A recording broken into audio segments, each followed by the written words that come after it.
भाभी 21 साल के देवर के साथ बंद कमरे के पीछे रात रंगीन कर रही थी, अपने जिस्म की प्यास को बुझा रही थी। तभी उसका पति जाग गया और पत्नी को छोटे भाई बबलू के साथ 61-62 करते देख दंग रह गया।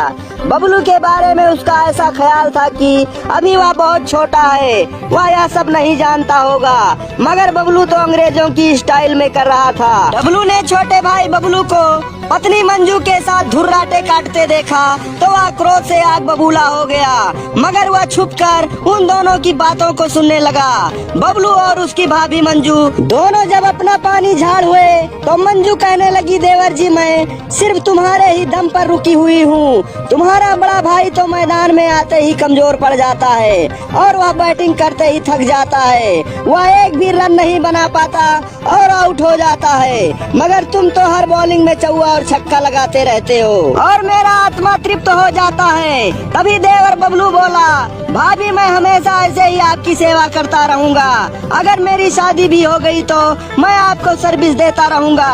तभी भाभी बोली, तो देवर जी मेरी कसम खाओ कि हर रात मेरे साथ 61-62 गेम खेलते रहोगे, वरना मुझे विश्वास नहीं है। पत्नी और भाई की बातों को सुनकर डब्लू बहुत दुखी हो गया और बदनामी के डर से वह कुछ भी नहीं बोला और अपने पिता से छोटे भाई की शादी करने के लिए कहा। पिता मान गया और रिश्ता देखकर शादी कर दी। देवर की शादी हो जाने से मंजू बहुत दुखी हो गई। मंजू के सारे सपने चूर चूर हो गए, मगर उसके दिमाग में एक बात दिलासा दिला रही थी, क्योंकि उसका देवर कह रहा था कि भाभी शादी हो जाने के बाद भी मैं आपको सर्विस देता रहूंगा। जिस दिन बबलू की सुहाग रात थी उसी दिन भाभी मंजू देवर बबलू से बोली, पत्नी के साथ मत करना, तुमने कसम खाया था। और ऐसा कहकर बबलू को पत्नी के साथ सुहाग रात नहीं मनाने दिया। वह पति के सोने के बाद देवर के साथ रात रंगीन करने लगी। उधर नई नवेली दुल्हन दूल्हे बबलू का इंतजार कर रही थी। सारी रात बीत गई मगर पति नहीं आया। दूसरे दिन भी यही चल रहा था, मगर डब्लू जैसे ही यहाँ देखा, मौका पाकर छोटी बहू यानी बबलू की पत्नी के बेडरूम में पहुँच गया।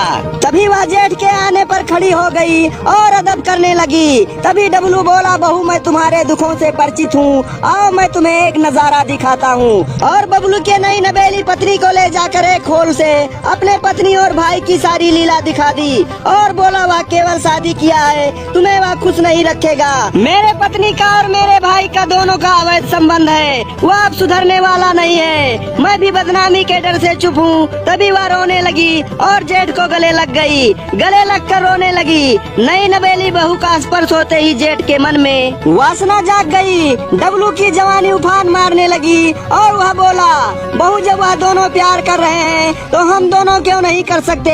और ऐसा कहकर बहू को बाहों में जकड़ लिया। बहू पुनीता भी मान गई और जेठ के गले लगकर होठों को चूमने लगी। जेठ बहू की सुहाग रात की सेज पर ले गया और सील तोड़ दिया। फिर जेठ और बहू दोनों 61-62 करने लगे। एक कहावत तो सुना ही होगा दोस्तों, तू आन से मैं आन से, कुकुर लड़े पिसान से। उधर देवर और भाभी रात रंगीन कर रहे थे, इधर जेठ बहू के साथ रात रंगीन और सुहाग रात का पल हसीन बना रहा था। दोनों भाइयों ने पूरे घर को ठुकाई अड्डा बना दिया था। लेकिन जब बबलू भाभी से मिलकर अपने रूम में आने लगा तो देखा कि उसका बड़ा भाई उसकी नई नवेली पत्नी के साथ आपत्तिजनक हालत में था।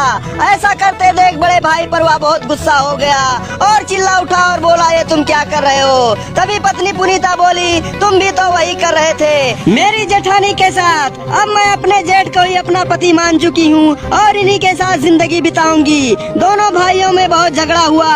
पुलिस आ गई और सबको समझाकर चली गई। तो दोस्तों आप लोगों की क्या राय है, क्या नई नवेली दुल्हन ने सही किया या गलत? अपनी राय कमेंट में जरूर लिखें दोस्तों। तो दोस्तों आपराधिक मानसिकता को समझें, सावधान रहे, सतर्क रहे और अपने परिवार को सुरक्षित रखें। आप सभी प्यारे दर्शक बंधुओं को प्यार भरा। एक रेस्टोरेंट में नाश्ते के समय बड़ी भीड़ लगी होती थी। एक आदमी इस भीड़ का फायदा उठाकर रेस्टोरेंट में आता, नाश्ता करता और चौके से निकल जाता। कोई पैसे नहीं चुकाता। काफ़ी दिनों से ये सब चल रहा था। एक आदमी उसे रोज़ देखता। एक दिन उसने सोचा कि रेस्टोरेंट के मालिक से उसकी शिकायत की जाए। जब रेस्टोरेंट पर भीड़ कम हो जा गई तो वह आदमी रेस्टोरेंट के मालिक के पास गया और कहा कि मुझे आपसे एक ज़रूरी बात करनी है। अगर आप इस बात पर गौर नहीं करोगे तो आपका बड़ा नुकसान हो जाएगा। वह मालिक से कहता है कि आपके रेस्टोरेंट में रोज़ एक आदमी आता है, नाश्ता करता है और चुपके से निकल जाता है, कोई पैसे नहीं देता। अगर ऐसा ही चलता रहा तो आपका बड़ा नुकसान हो जाएगा। आदमी की बात सुनकर रेस्टोरेंट का मालिक मुस्कुराता है और उससे कहता है, आपका धन्यवाद है कि आपने यह बात बताई, और आपसे भले भी कई लोगों ने यह बात मुझे बताई है, लेकिन मैं आपको इतना ही कहना चाहूँगा कि आज मेरे रेस्टोरेंट में जो भीड़ है उसी आदमी के कारण है। ग्राहक रेस्टोरेंट के मालिक की बात सुनकर अचंभित रह जाता है और पूछता है, वह कैसे? मालिक कहता है कि यह आदमी काफ़ी दिनों से मेरे रेस्टोरेंट में खाना खाने आता है।